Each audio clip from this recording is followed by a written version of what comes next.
Hello everyone, how are you doing? This is MD Tech here with another quick tutorial. In today's tutorial, I'm going to show you how to resolve if your thumbnail previews are not working properly on your Windows 10 or Windows 11 computer.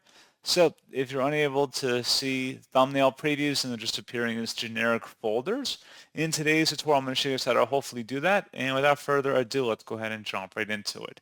So we're going to start off by opening up the search menu and search for File Explorer. Best match, come back with File Explorer. Go ahead and open that up.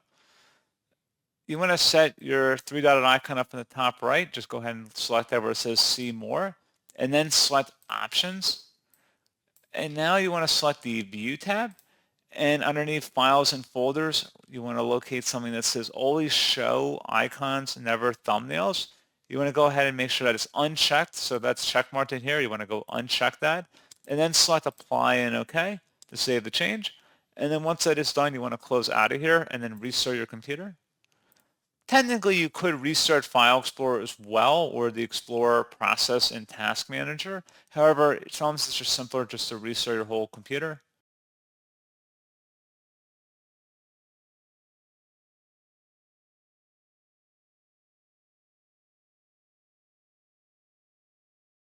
Now, if you notice the thumbnails are still not visible, one further thing you might want to do is actually clear your temporary files, which might still be storing a cached version of the old settings.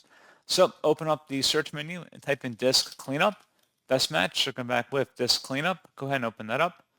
You want to select the OK option in here, and it's going to ask you sure you want to permanently delete these files. Select the delete and give that a moment.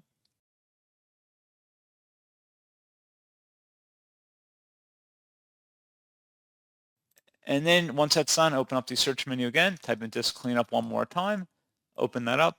And this time you want to select cleanup system files. And then you want to select OK to delete those files and select delete.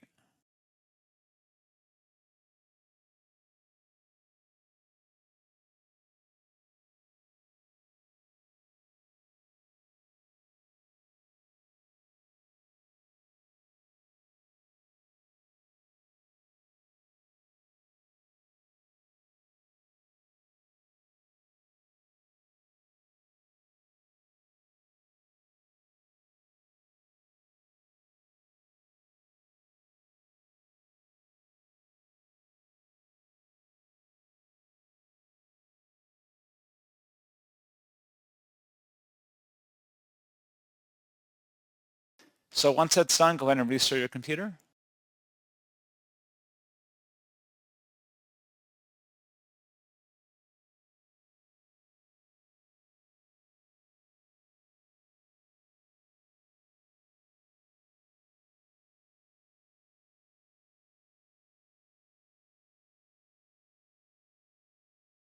And there you go, guys. Hopefully that was a pretty straightforward process. And as always, thank you for watching. I do hope I was able to help you out, and I do look forward to catching you all in the next tutorial. Goodbye.